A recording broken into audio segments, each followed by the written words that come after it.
Web Rádio Fraternidade, a emissora do bem na internet. Repórter Fraternidade. Amigo ouvinte da Web Rádio Fraternidade, é com muito prazer que nós estamos aqui ao lado do Dr. Jorge Alberto Elarracanto, expositor espírita, convidado pela Web Rádio Fraternidade para participar das comemorações do nosso 6º aniversário de fundação. E hoje, pela primeira vez, o Dr. Jorge Elarracanto se encontra na cidade de Uberlândia para nos brindar com uma palestra e também com seminários falando de doutrina espírita e do nosso movimento.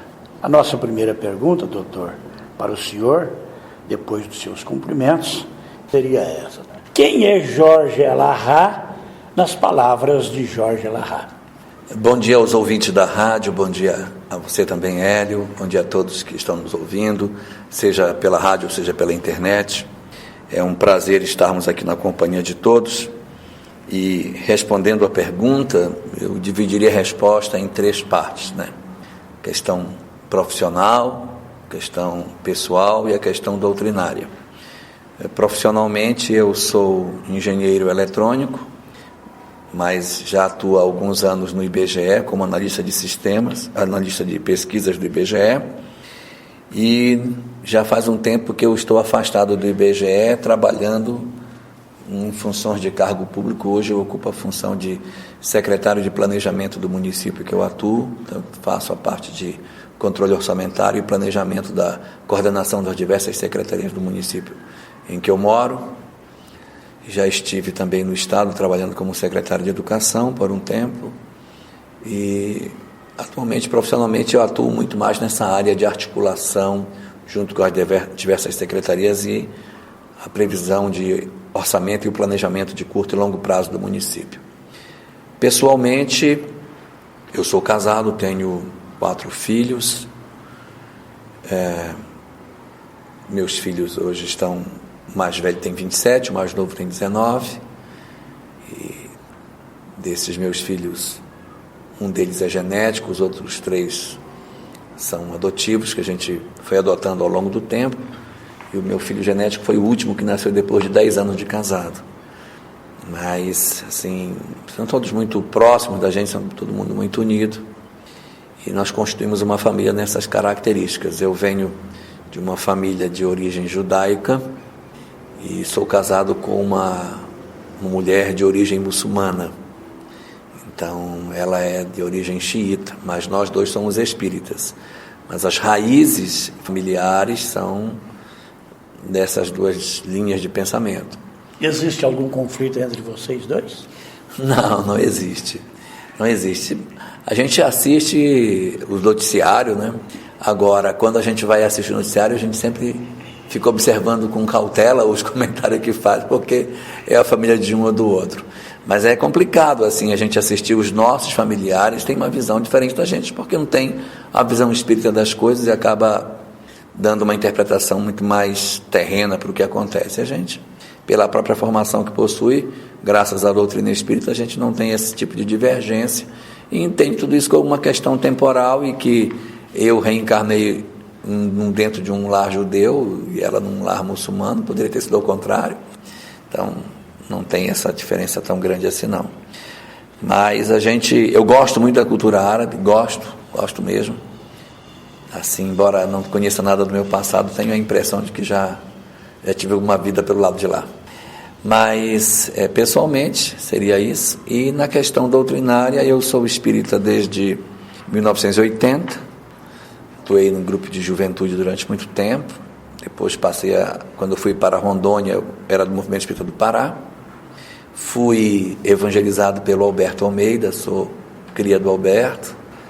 Alberto, na época, era mais velho do que eu, 7 anos. Hoje eu sou mais velho que ele, acho que um bocado de tempo, porque ele não envelheceu, só eu. Mas nós éramos um grupo de jovens, depois eu fui embora para Rondônia para trabalhar, e lá eu, naturalmente, por conta do movimento ser muito pequeno, fui deixando um pouco o movimento jovem e assumindo as questões do trabalho de unificação. Eu sou secretário da Federação Espírita há muitos anos, 28 anos que eu secretario a Federação de Rondônia, e atuo levando encontros dentro do Estado e algumas vezes fora do meu Estado, como agora, a convite aqui da rádio. Estamos em Uberlândia para essa atividade. Eu estou aqui também contando com a colaboração do Gilson Ferreira, que é engenheiro eletrônico, que dá assistência técnica à Rádio Fraternidade. Por sinal, o senhor também é engenheiro eletrônico, né? Somos formados na mesma universidade. E o Manuel Prudêncio, que é do Centro Espírita Fé, Esperança e Caridade, onde o senhor vai fazer uma palestra amanhã a partir das 8 horas da noite. Mas antes de passar o microfone da Rádio Fraternidade a eles, eu gostaria de fazer mais uma pergunta ao senhor. Como foi esse seu primeiro encontro com a doutrina espírita, para receber, principalmente do doutor Alberto Almeida, as primeiras informações de doutrina espírita? Eu tinha saído da minha cidade, que eu sou de Macapá, para ir para Belém, para estudar, fazer engenharia. E eu morava só, não tinha família, a família ficou em Macapá e eu fui para morar em Belém sozinho. E como eu não tinha o que fazer nos domingos de manhã eu ia para chamava preventório, era como se fosse um orfanato. E eu ficava o domingo de manhã com as crianças do orfanato, não tinha outra ocupação, não tinha ninguém para me ocupar, eu ia para lá brincar com as crianças, ficava lá com eles e tal. E todo domingo eu ia. Num específico domingo, que eu estava lá com eles, colado na parede desse orfanato ficava o asilo. E eu ouvi uma música do lado do asilo. Aí eu subi num banco, olhei por cima do muro e vi um pessoal cantando músicas do Roberto Carlos, com os velhinhos do asilo lá atrás. Aí eu disse para os garotos: olha, vocês fiquem aqui um instantinho que eu vou ali e eu já volto. Eu não voltei. Eu fui para lá. Aí eu cheguei, era um grupo grande de jovens, eu percebi que era um grupo de jovens, e aí eu fui me aproximando e fiquei no meio deles. Eu tinha 17 anos na época. Aí fui me aproximando deles, fiquei entre eles, aí quando eles estavam cantando a música A Montanha. Aí quando eu me aproximei, o rapaz que estava com a letra da música na mão dividiu comigo a letra. Eu achei aquilo uma coisa excepcional, a pessoa dividir com o outro sem conhecer, que ele não me conhecia, ele dividiu comigo. Aquilo ali foi assim uma coisa muito importante para mim, que vinha de uma cidade de outra, eu não conhecia ninguém. E aí nós ficamos cantando a música. Quando deu a parada da música, eu perguntei o que eles eram. Aí eles disseram: nós somos da Juventude Espírita. Eu disse: Juventude Espírita? Eu disse: mas Espiritismo não é reunião mediúnica? Vocês então todos aqui fazem reunião mediúnica? Não. E o que vocês fazem? Vocês não são espíritas? Não, nós estudamos Espiritismo. Mas como assim estuda? Estudar o quê? Não é reunião, conversa com os espíritos? Não, nós temos livros, a gente estuda. Aí me deu o endereço. Aí eu fui no endereço que eles me deram, e o Alberto era o coordenador do trabalho. Aí eu fui conhecer o Alberto lá. Aí nós nos tornamos amigos, né? Durante um tempo, fiquei trabalhando junto com o Alberto. As primeiras palestras que eu fiz foi com o Alberto que me levou, disse: está na hora de você ir comigo. Aí levou a gente pelo interior do estado para fazer algumas palestras por lá. Vamos então agora ao Manuel Prudêncio. Manuel. Bom dia, amigos ouvintes. É bom estar com todos vocês, é bom estar aqui com o Jorge, seja bem-vindo, que a nossa cidade está te recebendo realmente de coração aberto para compartilharmos um pouco desse conhecimento, porque vem lá do norte e nós aqui estamos acostumados só em ouvir palestras do pessoal do sul, né? Ou do Rio Grande do Sul, pessoal de Minas. Esse intercâmbio, essa troca, eu creio ser de grande interesse para toda a doutrina, para todo o movimento, não só de Uberlândia, mas do país inteiro, porque nós somos uma nação com diferentes sotaques, não diferentes línguas, mas uma nação. E dentro da doutrina, isso se torna mais extraordinário. Este teu início de doutrina, simplesmente por um gesto de caridade, quando você estava numa ação de caridade. E como fica o passado? Porque, vindo de uma descendência judia, não existia a prática, não existiram conflitos. Como é que foi a adaptação ou Se é que houve algum choque, como é que foi lidar com esses choques? Na verdade, meu pai tem uma visão de mundo muito diferente. Eu devo muito a ele toda essa formação. Quando eu tinha 13 anos, meu pai me chamou e disse: está na hora de você começar a aprender algumas coisas que são importantes. Aí trouxe para mim, porque minha mãe é judia, meu pai não é judeu. Mas para o judaísmo, a mãe é que faz o filho judeu. Não importa o pai, importa a mãe. Se o pai for judeu e a mãe não for judia, você tem que se converter. Se a mãe for judia, você é judeu. Então, meu pai não é judeu.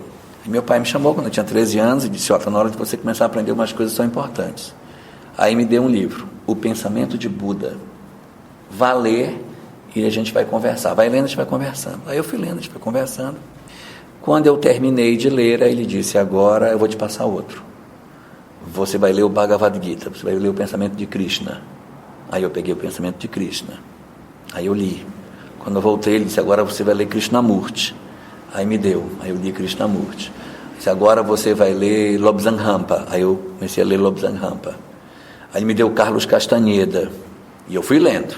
Ele foi me dando, eu fui lendo. Depois de um certo tempo, eu já tinha lido boa parte da literatura das religiões orientais, alguma coisa do Vedanta, alguma coisa do Mahabharata. Já tinha lido coisinhas dos Vedas, também tinha passado pelas minhas mãos. Quando eu fiz 15 para 16 anos, ele disse: agora você está pronto para ler o Evangelho, porque agora você vai ler sem a visão de que ele é Deus. Aí disse: você vai começar pelo Evangelho de Lucas, que é o mais biográfico dos 4. Depois você lê os outros. Aí eu li o de Lucas, a gente ia lendo e ele ia conversando comigo. Depois nós passamos para o Evangelho de Mateus, depois para o de Marcos, deixou para eu ler o de João por último. Daí ele disse: agora nós vamos ler o Ato dos Apóstolos. Você vai ler o Ato dos Apóstolos. Quando eu comecei o Ato dos Apóstolos foi quando eu passei no vestibular. Aí ele pegou e disse: você vai ter que terminar a sua leitura lá. Então você vai fazer o seguinte: você vai procurar um livro espírita chamado Paulo e Estevão, e você vai fazer a leitura do Atos dos Apóstolos e fazer uma leitura com Paulo e Estevão, você comparar o que tem com um com o outro. Ele me deu essa tarefa. Então, quando eu cheguei em Belém, eu visitava esse lugar por ser um espaço até para poder ter contato com outras pessoas, que eu ficava muito sozinho. E aí, que quando eu fui no centro espírita, eu disse: gente, eu estou no centro espírita, meu pai disse que aqui tinha um livro. Aí eu perguntei: aqui tem a obra Paulo e Estevão? Aí a pessoa disse: tem. E aí me deram Paulo e Estevão velhinho, bem velhinho. Aí eu li o livro, olhei, aí devolvi para o livreiro. Ele perguntou: você não vai levar? Eu disse: não, essa é a primeira vez que eu estou vindo, ninguém me conhece aqui. Mas quando eu me tornar frequente na casa, eu vou pedir emprestado. Eu disse: não, você vai levar hoje, porque você vai voltar, você vai ficar frequente na casa, então você já pode levar hoje. Eu achei aquilo de uma confiança tão grande. E esse ato assim tão simples que foi ele passar para mim um livro, para mim era muito importante, um livro, a pessoa colocar na minha mão um livro sem me conhecer, para mim era muito forte. E aí eu li o livro e fui me fixando no movimento a partir daí. Então, assim, a primeira obra espírita que eu li foi Paulo e Estevão. Eu diria que a primeira obra foi Os Pensamentos do Buda. Pode ser. Então, assim, isso ajudou muito a minha formação em termos de conhecimento. Ajudou porque meu pai, quando eu era novo, eu tinha a leitura de muitas coisas, e minha mãe me dava as informações do judaísmo, me orientava nas questões do texto bíblico. Meu pai nem tocava nessas questões do Velho Testamento. Essa tarefa era dela. Não, ele não se envolvia nessa parte. Minha mãe só tinha receio que a gente mexesse com cabala quando eu era garoto. Ela dizia que cabala era perigoso. E eu só fui estudar depois que fui adulto, que eu fui mexer e ver assim, tantas coisas interessantes que a gente tem lá dentro, que são tão algumas vezes tão próximas daquilo que a doutrina espírita propõe. A diferença é que a cabala tem muito misticismo, tem muitos símbolos, mas em termos de conhecimento espiritual é muito interessante. Bom, vamos agora ao Gilson Ferreira, né, Gilson? Sim, então, ouvintes, em torno dessas entrevistas que a gente está desenvolvendo junto com o Elahá, é aquela questão que a gente já conversou em off, sobre a participação, a contribuição do espírita, passada aquela fase inicial do acolhimento, do esclarecimento, que normalmente as dores nos impulsionam nas buscas, né, do entendimento. Então, passada essa fase inicial, é onde o espírito já começa a se engajar nos estudos e ter um entendimento, e atendendo às orientações e, digamos assim, às previsões, né, de Allan Kardec sobre a renovação da humanidade, o tema que ele irá abordar sobre a transição planetária. Então, o momento agora está presente, como espírita, como cidadão, como profissional, em torno do esclarecimento, poderá colaborar para a construção de uma sociedade mais justa e fraterna. Eu penso que as ideias de Kardec apresentadas na Revista Espírita podem nos ajudar muito nesse sentido. Kardec apresenta na Revista Espírita uma evolução do movimento espírita em 6 degraus, dizendo que o primeiro degrau é o da curiosidade, o segundo é o da parte da ciência, depois vem o das lutas, depois vem o período religioso, que é o 4º, o 5º é o período que ele chama de transição, e o 6º e último período seria o período da renovação social, em que ele aponta que, de certa maneira, o objetivo do movimento espírita seria garantir um processo de transformação na sociedade em que se vive. Não digo assim na forma de um partido político, mas de uma discussão, de um debate, analisando as questões das transformações que a sociedade precisa fazer. O movimento espírita tem muito a contribuir nesse processo de mudança da sociedade. E vejo que algumas vezes a gente se atém especificamente ao aspecto puramente religioso. E nós poderíamos dar uma contribuição efetiva na transformação da sociedade em que a gente vive, oferecendo o contributo de lógica, de comprometimento, de desprendimento, que é natural do movimento espírita, para as discussões da vida social que a gente apresenta, sem, evidentemente, nenhuma vinculação com o partido político, sem nenhuma vinculação direta com o poder. Mas penso que esse seria o caminho que a gente deveria seguir. O movimento espírita precisa, no meu entendimento, amadurecer a sua prática, no sentido de participar da vida social, oferecendo algum contributo para a melhoria e a renovação do planeta. Então, assim, hoje a gente discute muito a questão do meio ambiente. E aí, onde estão as discussões dos espíritas com relação ao meio ambiente? O que é que nós estamos fazendo com relação a isso? Qual é a contribuição fora da casa espírita que a gente está dando enquanto movimento para uma melhoria do nosso planeta? Que tipo de movimento em prol da sociedade a gente está fazendo? Não é político. Em prol de uma campanha de conscientização das pessoas não sujarem a cidade, delas cuidarem da coleta seletiva, da busca do reaproveitamento, da reutilização, da redução do uso.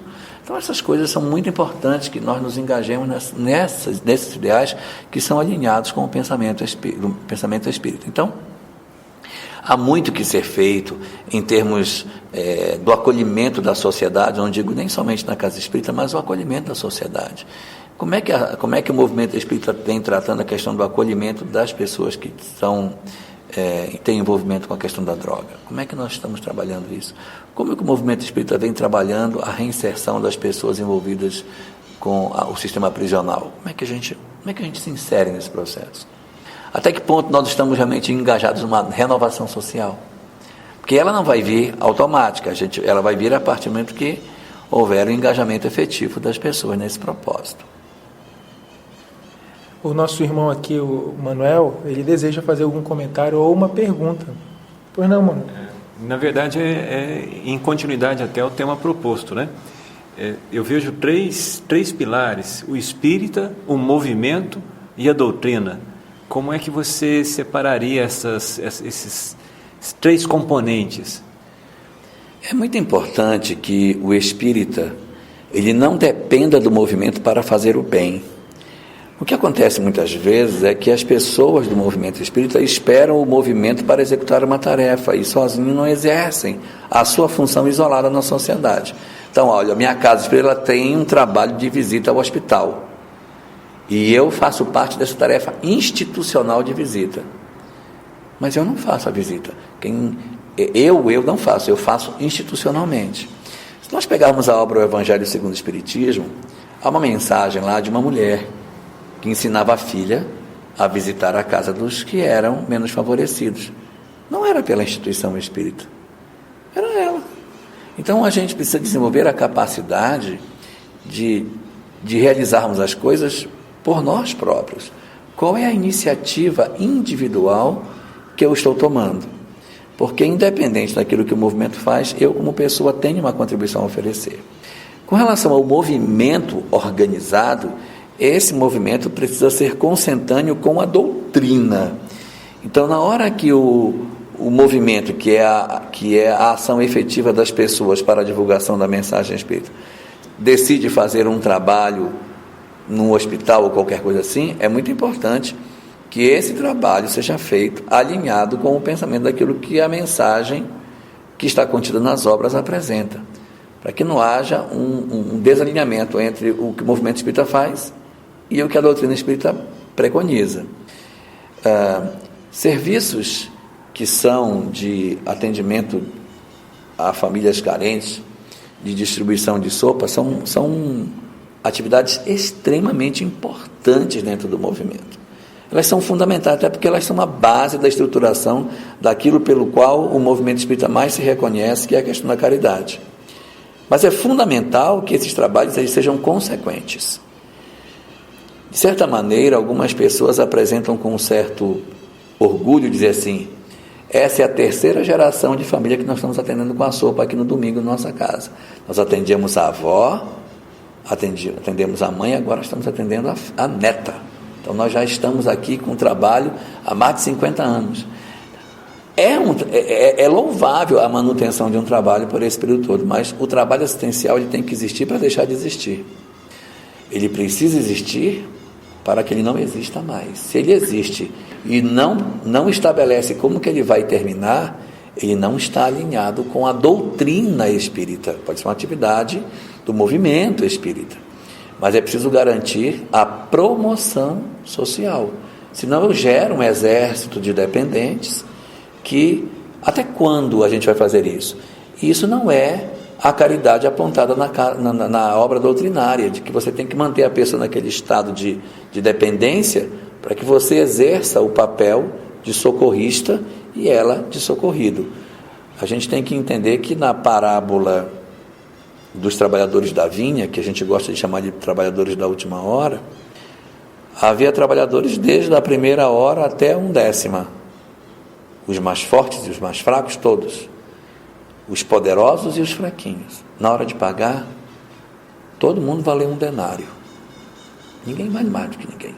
O dia que a gente passar na rua e encontrar um cara debruçado numa lata de lixo, revirando para comer alguma coisa, e você olhar para ele e dizer, ele tem o mesmo valor que eu sou igual a ele, eu não sou o assistente e ele o assistido, mas nós somos apenas pessoas que estamos em situações diferentes, então a gente terá entendido o sentido da igualdade que nós temos.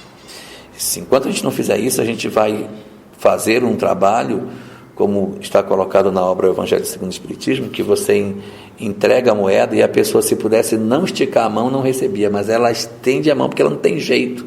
E da forma como a gente às vezes faz, é como se estivesse enfiando uma lâmina e revirando dentro da pessoa, porque não estamos trabalhando a promoção e o reconhecimento do outro como igual a você, igual, não tem diferença nenhuma. Às vezes a gente vê no meu estado, em Rondônia, pessoas que estão nas ruas, nas rodoviárias abandonadas ali, e você vai fazer o serviço de distribuição de sopa, você começa a conversar e você descobre que essas pessoas, elas vieram do centro-sul, às vezes do sul do país, por conta de um mau passo que elas deram. E elas estão lá morando na rua, mas elas não são pessoas ignorantes. Não são. Às vezes aconteceu um problema familiar e a pessoa, então, fez uma ruptura, escorregou, não conseguiu se colocar de pé, foi para a rua. Ela está lá. Mas se você vai, pega essa pessoa e retira, ela retorna e volta para o mundo produtivo. Você precisa ter esse olhar de promover as pessoas. Nós não podemos garantir uma prática de movimento que perpetue a condição de dependência do semelhante. Quer dizer que o movimento espírita tem que repensar essa questão da caridade. A caridade não é só dar a sopa, não é só dar a cesta básica, ela abrange outras coisas mais, né, doutor? Porque a frase na qual o movimento espírita se baseia é uma frase que está no Evangelho segundo o Espiritismo, que diz o seguinte: fora da caridade não há salvação. Ou seja, sem caridade não há salvação. Só que geralmente os espíritas leem ao contrário. Os espíritas leem: havendo caridade, haverá salvação. E não é verdade. A frase diz que não havendo caridade, não há salvação. Mas não diz que havendo caridade, haverá salvação. Em outras palavras, a caridade é um ingrediente da salvação. São 3 os ingredientes que fazem a salvação do indivíduo. A caridade é um dos 3. Porque quando Jesus foi indagado pelo doutor da lei sobre o que deveria ser buscado para atingir a vida eterna, ou seja, a salvação, mestre, o que devo fazer para alcançar a vida eterna? Jesus perguntou o que está escrito na lei. Ele disse: amar a Deus sobre todas as coisas e amar ao próximo como a si mesmo. São 3 coisas. A gente tem que amar a Deus, amar ao próximo e amar a si mesmo. Evidentemente que se eu não amar ao próximo não tem como me salvar, mas também se eu não amar a Deus, a natureza, o mundo que me cerca, também não tem como. E se eu não amar a mim mesmo, também não tem como. A salvação está estabelecida nesse tripé. Eu tenho que salvar a Deus, amar ao próximo e amar a mim mesmo. Quando eu faço isso, eu automaticamente encontro o processo da salvação. Na parábola do semeador, se a gente perceber no finalzinho dela, diz assim: e a terra caiu na beira do caminho, caiu nos espinheiros, caiu na terra pedregosa. E tem uma que caiu na terra boa. Um produziu a 30, um produziu a 60 e um produziu a 100. O que produz a 30 é o que só tem um dessas três pernas. Ou ele só ama a Deus, ou ele só ama o próximo, ou ele só ama a si mesmo. O que produz a 60 por 1 é que faz as 2 dessas 3 coisas. Ama a Deus e ao próximo, ou a Deus e a si mesmo, ou a si mesmo e ao próximo, mas não tem vinculação com Deus. Agora, quando a gente faz essas 3 coisas, tem a sinergia. Eu ganho os 30, 30, 30 e tenho mais 10 de sinergia, que é o bônus de comportamento, que faz os 100%. Então, se eu consigo amar a Deus, amar ao próximo e amar a mim mesmo, eu encontrei a salvação. Mas, se eu, ao contrário, quero achar que se eu fizer pelo próximo me salvo e esqueça as outras 2 coisas, eu posso me iludir. Então é preciso ter uma visão mais abrangente do que é que eu devo fazer para que eu me liberte da mesquinhez humana, que é a salvação, no fundo, é salvar-se de si mesmo, salvar-se da sua pequenez espiritual diante do tanto que a gente tem para fazer na frente. Gilson. Retornando aqui à reflexão sobre o espírita cidadão, aquele que dentro das suas possibilidades, do seu talento, da sua competência, eu trago para a nossa reflexão as seguintes citações de algumas grandes personalidades do nosso tempo. O mundo não está ameaçado pelas pessoas más, e sim por aquelas que permitem a maldade. Albert Einstein. Aí tem outra que diz assim: o que mais preocupa não é o grito dos violentos, nem dos corruptos, nem dos desonestos, nem dos sem ética. O que mais preocupa é o silêncio dos bons. Martin Luther King. E tem outras que são derivadas dessa, mas aí eu trago para a doutrina espírita, que é bem alinhado com esse pensamento, quando Kardec pergunta aos espíritos que compõem a falange do espírito de verdade, na questão 932, que diz assim: por que neste mundo a influência dos maus geralmente sobrepuja a dos bons? Aí vem a resposta: por fraqueza dos bons. Os maus são intrigantes e audaciosos. Os bons são tímidos. Quando estes o quiserem, haverão de preponderar. Então, aí deveria verificar o espírita já trabalhando no bem, engajado numa atividade em favor do semelhante desfavorecido, buscando ressocializá-lo, integrá-lo na sociedade, que ele possa produzir o suficiente para se sustentar, mas naquele primeiro momento de dor, acolhê-lo, dar o suporte emocional, dar a qualificação adequada para que ele mesmo se autossustente, a promoção social. Mas aí a gente verifica na questão daqueles que nos governam, aqueles que decidem as nossas... eles que promulgam e desenvolvem as nossas leis e legalizam.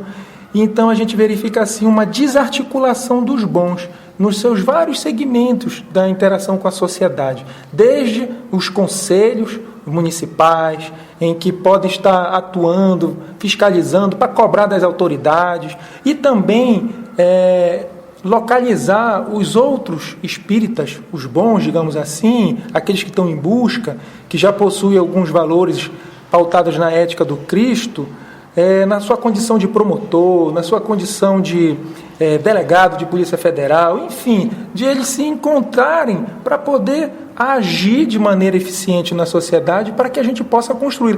Porque se nós ficarmos omissos, quietos, os maus continuarão nos subjugando e imputando leis, alterando leis nos últimos minutos para que eles não sejam passíveis de punição e toda com a concordância dos bons assistindo. Então, como seria assim como é que a gente poderia se encontrar, juntar forças e esforços, cada um na sua área de competência, com seu talento, para poder realizar essa contribuição na construção dessa sociedade que nós todos almejamos? Em Obras Póstumas, Kardec faz uma reflexão sobre essa questão do desenvolvimento da sociedade, fazendo a divisão da sociedade em 3 grupos. Esses 3 grupos que ele divide não são exatamente assim. Ele faz uma divisão puramente didática. Então ele diz assim: o mundo é constituído por 3 grupos, 25% de maus e 25% de bons, e 50% de indiferentes, que se submetem àqueles que os arrastam. Acontece que os 25 bons, como você mesmo estava comentando, acabam não se mobilizando. Então, os 25 maus fazem a propaganda do que querem e arrastam os 50%, de tal sorte que quem faz uma leitura da sociedade vê 75 de um lado e 25 do outro. Então, o que diz Kardec? É necessário que os 25 bons promovam ações efetivas em cima desses 50% de neutralidade, para que inverta a equação e fique 25% maus e 75% bons. O que vai depender é exatamente o esforço que esses irão fazer. Segundo aquilo que o Espiritismo diz, o progresso há de se operar com os homens, sem os homens ou apesar dos homens. Se for com os homens, vai ser mais rápido e com eles. Sem os homens é quando a gente para e não faz nada. Então, quando é sem os homens, é porque a gente simplesmente não se mexeu, ficamos na inércia. Quando isso acontece, demora mais para acontecer. E o mundo espiritual mobiliza outros espíritos que venham para fazer aquilo que nós não fizemos. E o nosso caso fica assim, sem uma certeza se a gente vai ficar do lado de cá ou do lado de lá, porque nós somos os que não nos movemos. E diz a resposta do Livro dos Espíritos: com os homens, sem os homens ou apesar dos homens. Apesar dos homens é quando a gente faz o sentido contrário de tentar segurar a marcha do progresso. Quando isso se dá, não dá para contar conosco. Então, certamente viramos de fora e nós, nesse caso, não faremos parte dos que vão ficar. Então, são as 3 condições. Ou somos nós que fazemos, ou os outros fazem e fica na indecisão para onde iremos, ou os outros fazem e nós com certeza não tomaremos parte nesse banquete. Agora, com relação à ação efetiva nossa na sociedade, é muito importante que se coloque que o movimento espírita ele não tem nenhum viés de partido político partidário. Então não existe dentro da organização do movimento espírita nenhum traço na formação de um partido político espírita, de algum partido nessa direção, porque esse expediente não é o mais adequado para os ideais que o movimento espírita defende. Inclusive o plano de trabalho do movimento espírita que foi definido agora em 2012-2017, ele traz lá na sua última diretriz, que é a diretriz 8ª, uma discussão sobre como é que a gente deve agir na sociedade, e lá traz algumas amarrações que foram feitas quando foi escrito lá o texto, para evitar que a gente faça ação político-partidária ou até milícia, né? Porque de repente a gente, apoiado na ideia de que tem que renovar a sociedade, cria uma milícia espírita, arma um pessoal e sai na rua para fazer justiça. Então, esses cuidados a gente tem que ter, e a ação nossa, enquanto movimento organizado, ela pode sim ser feita através dos conselhos de direitos. Os conselhos de direitos são uma via legítima de nós trabalharmos aquilo que a sociedade precisa. É lógico que para você fazer parte de um conselho, você, para ser membro, conselheiro, precisa ser votado nas conferências municipais, estaduais ou federais dessas instâncias. Então, se for conferência da cidade, ou conferência da defesa civil, conferência do meio ambiente, conferência da mulher, as conferências é que elegem seus delegados, e aí saem seus conselheiros. Mas os conselheiros são os que efetivamente representam o conselho dentro de uma cidade ou de um estado.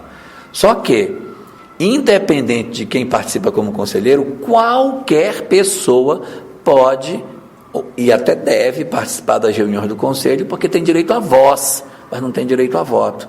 Então nada impede que a gente chegue lá e diga: olha, nós estamos com um problema na nossa instituição que atende idosos. Onde é que se reúne o conselho do idoso da cidade? Vamos visitar a reunião do conselho. Vai à reunião do conselho, debate: olha, nós representar a instituição tal, eu estou com uma dificuldade, o que pode ser feito, que política pública pode ser buscada, e o conselho apoia, porque às vezes a instituição não recebe subvenção porque ela não tem um estatuto correto, porque o estatuto está desatualizado, não está registrado em cartório, não tem conselho fiscal, ela está com alguma irregularidade do ponto de vista jurídico, que impede que ela tenha acesso a recursos que possam ajudar a instituição. Então, você vai no conselho, o conselho ajuda. Às vezes a gente, como centro espírita, sabe que tem um idoso maltratado. Próximo do centro espírita tem um idoso que está sendo maltratado, a família jogou lá no fundo da casa. Como é que eu, centro espírita, vou lá invadir a casa do sujeito, arrancar o velhinho de lá? Que é justo fazer. Procura o conselho. O conselho tem uns conselheiros, eles têm autoridade para chegar lá e dizer: eu vim buscar resgatar o senhor que está aqui dentro. Porque ele vai resgatar e vai autuar o pessoal e vai abrir um processo contra, vai jogar na mão do Ministério Público para acionar os responsáveis por isso. Então, a nossa sociedade hoje ela tem uma série de instrumentos que a gente pode buscar, e fortalecendo os conselhos, toda a sociedade se fortalece. Infelizmente, a sociedade desconhece o poder que está na mão desses conselhos, o poder que existe. Então, quem não vive a realidade dos conselhos diz assim: isso está na mão dos governantes, porque se os governantes não fizerem, não vai dar para fazer. Com a Constituição de 88, essa realidade mudou, porque uma das engrenagens fundamentais da nossa sociedade é o controle social, que é exercido a partir desses conselhos.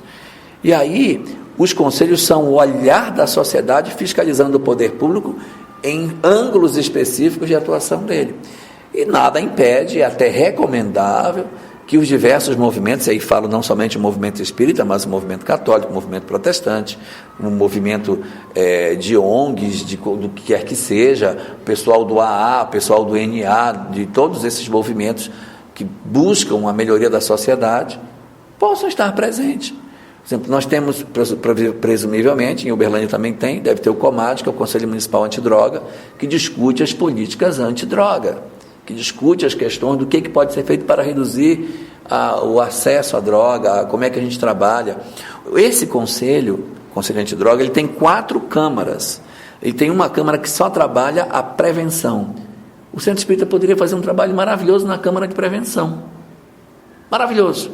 Ele tem uma segunda câmara, que é uma câmara de ressocialização, que já é quem já está envolvido com a questão da droga, como é que você retira a pessoa. O movimento espírita, de repente, não tem tantas instituições, pode dar uma contribuição menor aqui. Tem uma terceira câmara, é a câmara que discute as questões de pesquisa científica. Pesquisas, as faculdades, a universidade, pode dar uma contribuição enorme aqui fazendo pesquisas na área de adicção, como é que funciona, qual é o perfil, qual é a taxa de reincidência, como é que essas instituições estão funcionando. Então eu posso fazer um trabalho muito grande nessa terceira Câmara. E a quarta Câmara é a Câmara Legislativa das Políticas Públicas. É onde se reúne o pessoal que gosta de lei, para assim, vamos fazer uma lei para tal coisa, vamos estabelecer isso. É ali que as leis são forjadas, elas são elaboradas ali dentro, são criadas e são concebidas, elas são feitas ali. Depois que o Conselho monta a lei, ele leva na Câmara, a Câmara vai aprovar. Então, olha o poder que um conselho tem. E eu estou falando do Conselho Antidroga, mas eu tenho, todos os conselhos estão assim. Toda a sociedade trabalha na forma de conselhos. E o movimento espírita poderia ter uma contribuição efetiva na transformação, participando desses conselhos, discutindo legislação, analisando determinadas áreas. Por exemplo, fazemos um trabalho enorme em determinadas áreas da cidade, que são favelas. Há anos que a gente está trabalhando lá e a mesma condição subhumana, as mesmas ladeiras, não se melhora. Por que não se vai no conselho da cidade perguntar qual é a programação que tem para aquele bairro? Tem previsão de fazer aqui uma melhoria? Vai colocar uma praça? Você vai asfaltar esse pedaço? Posso ver como é que está a programação? Posso acompanhar essa? Porque todos nós temos o poder de acompanhar todos os processos que ocorrem dentro do poder público. Já foi feita a licitação para fazer a melhoria aqui, que aqui vai ter mobilidade, esse pessoal vai ser desalojado, vai para onde? Aproveitando, só fazer uma pausa, um parênteses talvez.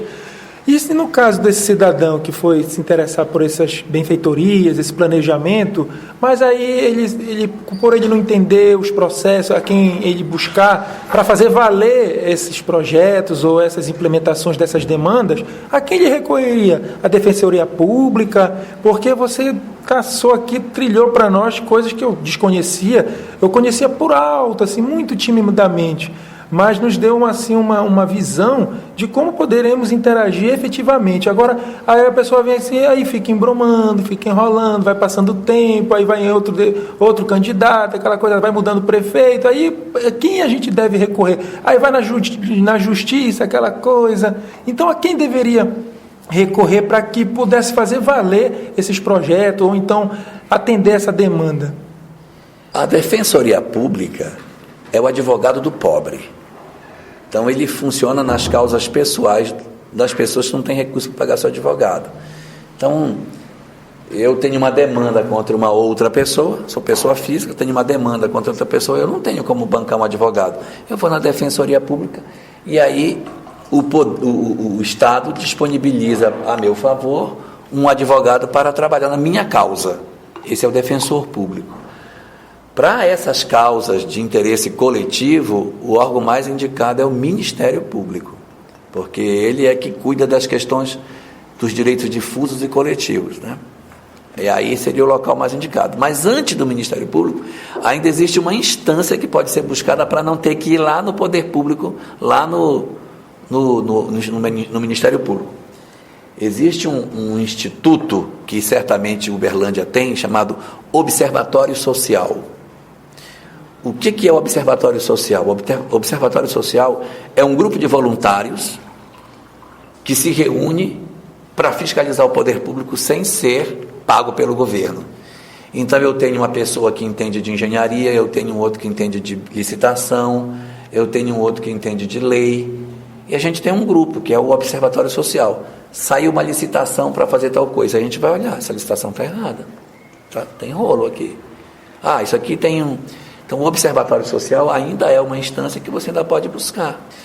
Algumas cidades têm observatórios sociais excelentes, que funcionam muito bem e que você nem precisa recorrer ao Ministério Público. Você vai no Observatório Social e diz, olha, nós estamos com um problema, o Conselho do Idoso não está reunindo. Aí o Observatório Social vai e ele, como instituição, denuncia isso para o Ministério Público. Aí isso não fica uma questão pessoal sua. É o Observatório Social que tomou as dores e vai fazer esse processo. Eu quero fazer agora uma pergunta para o Dr. Jorge Larrat, no aspecto doutrinário. O que precisa ser feito dentro do nosso movimento para harmonizar os espíritos? Porque hoje em dia é comum uma pessoa, de um centro espírita não se entender com uma pessoa de outro centro, cada um fazendo o espiritismo à sua maneira. Quando o cristianismo ensina que nós devemos nos amar uns aos outros e que somos membros de um só rebanho para um só pastor. Na verdade, esse problema não é do movimento espírita, esse problema é do ser humano. Porque se você for lá no Rotary, também está acontecendo a mesma coisa. Se você for da maçonaria, também está acontecendo a mesma coisa. Nos vários movimentos, na sociedade privada, em todos os ambientes que você for, existe isso, porque ainda faz parte da nossa natureza essa inaceitação das questões, né? Então Kardec, com relação a isso, ele estabeleceu 3 princípios. O primeiro princípio é para o meu grupo de trabalho, para a minha casa. O que é que eu tenho que fazer com aqueles que são de mais perto, que pertencem ao meu grupo? Kardec resumiu numa palavra: trabalho. Então, aonde a gente tem a casa é trabalho, ou seja, é dedicação, é esforço, e esse trabalho no sentido amplo, trabalho do lado de fora, trabalho do lado de dentro, porque às vezes as pessoas acham que o trabalho na casa espírita é erguer as paredes. Lê do engano. O maior trabalho que a gente vai realizar no movimento espírita não é do lado de fora, é do lado de dentro. Existe uma mensagem no livro Vinha de Luz, capítulo 110, chama-se Caridade Essencial. Lá Emmanuel diz o seguinte, que existem vários formatos de caridade, todas são louváveis, mas a melhor caridade que existe é a caridade de sentir, agir e falar como Jesus. Porque senão a gente pode fazer, como ele diz na mensagem no finalzinho, no último parágrafo, podemos realizar obras grandiosas, erguer templos de pedra fantásticos, mas intimamente continuaremos na condição de mendigos de luz, porque a gente vai continuar exercendo do lado de fora e do lado de dentro nada. Então o movimento espírita ele não existe para a gente levantar a parede, ele não existe para se fazer, olha, nossa casa está linda agora, olha só como é que está. Esse não é o objetivo, porque não é isso que a gente vai levar. Nós vamos levar aquilo que a gente tem dentro de nós. É essa que é a grande contribuição que a gente vai dar na nossa transformação. Então às vezes a gente diz, vamos fazer a casa espírita, aí tem que fazer uma sopa para poder levantar uma feijoada, isso, aí levantamos uma parede, agora vem fazer um sacrifício para levantar a casa. Para que sacrifício? Chama fulano vem, levanta tudo e faz o centro todinho. É ruim, porque naquele trabalho sacrificial de fazer o tijolo, que a gente trabalha junto, que a gente está junto e faz, de repente uma pessoa faz a casa todinha, e o trabalho não era nem construir, era a gente ter que se reunir para dizer, e aí Hélio, vamos fazer a feijoada? Aí, não vou poder fazer, poxa, mas porque aí vou ter que lidar com a falta de paciência do outro. Esse que é o trabalho, a obra é essa. Esse do lado de fora é uma desculpa para estarmos exato, juntos. a obra é uma desculpa, o grande trabalho é dentro, então isso vai independer de ser espírito ou não. Então para o primeiro círculo, que é o círculo dos mais próximos, Kardec deu uma regra. Primeira regra, trabalho. Que trabalho? O trabalho do lado de dentro, não do lado de fora. Para o círculo mais externo, que seria das outras casas que compõem o movimento espírita, uma palavra: solidariedade. Solidariedade. Nós temos que ser solidários uns com os outros. Como que a minha casa espírita não vai ser solidária com a outra, gente? Como que eu posso construir um movimento harmônico se eu não torço pelo bem do outro? Então tem que ser solidário. Municípios bem orientados são aqueles nos quais os palestrantes eles pertencem a todas as casas. Ele fala a segunda numa, na terça ele fala na outra. Aí diz, não, eu pertenço a esta casa e eu não falo na outra. Isso é uma coisa que não faz muito sentido. No estado de onde eu venho... O isolamento é muito prejudicial. No estado de onde eu venho, nós temos inúmeros defeitos, mas esse defeito a gente não tem. Os palestrantes não pertencem a nenhuma casa. Os palestrantes circulam todas as casas da cidade. Aí está segunda num, quinta no outro, quarta está para ali, aí sexta ali. Então eu tenho um grupo lá razoavelmente grande de palestrantes, eles se revezam cobrindo todas as casas. E isso acontece nos vários municípios do estado. É uma prática do nosso estado essa questão. Isso para nós é muito natural, essa relação. Mas eu percebo em outros estados uma dificuldade nesse sentido, o que não é específico do movimento espírita, é uma característica do ser humano. E Kardec, nessa discussão, que está inclusive em Obras Póstumas, ele trabalha um terceiro círculo. O primeiro círculo é o trabalho, para os que estão mais próximos. O segundo círculo é da solidariedade, para os outros grupos. E ele fez um terceiro círculo para os que estão fora do movimento, estão longe, que estão de outras doutrinas. A palavra é tolerância. Então é trabalho para os de casa, solidariedade para os colegas e tolerância para os que estão de fora. Essa tolerância é para que a gente nunca se distancie da ideia de que eu não posso ter uma visão diferente do outro que está lá fora. É muito ruim quando você tem uma atividade espírita e você tem uma pessoa que critica a ação do outro. Deixa a pessoa. Está fazendo do jeito que ele... essa prática... Mas a pessoa está feliz. É assim que é o culto dele. Deixa ele cultuar a religião dele desse jeito, gente. Está fazendo bem. Deixa eu tocar. Deus não tem pressa. Por que eu vou ter? Deus não está com pressa. Aí eu quero, porque eu quero que o cara se transforme. Deixa ele resolver. Às vezes a gente acha que está melhor do que ele não está. Às vezes a pessoa, na simplicidade da fé que ela possui, ela está melhor do que nós.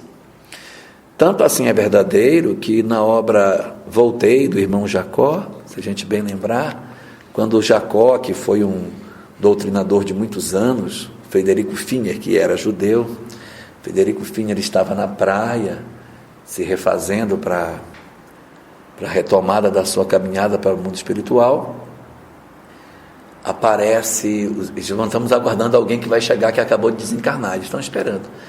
E Frederico Finer estava ali na praia incomodado, que ele não tinha uma luz, não tinha nada, totalmente opaco. Quando ele olha, vem chegando uma entidade luminosa, voando, volitando, cercada por entidades angélicas, e ele fica olhando, nossa, mas meu Deus, quem será essa entidade de luz? E aí vai se aproximando, se aproximando, se aproximando, se aproximando. Quando chega perto, quem era a entidade luminosa que deixou irmão Jacó, que era na verdade um pregador espírita, constrangido diante da luz? Uma professora rural, professora da escolinha rural e primária, professora lá da escolinha lá, que ninguém sabe o nome, ninguém sabe quem ela foi, que dividiu o lanche com os alunos. E aí você fica se perguntando, será que é isso que eu tenho que fazer?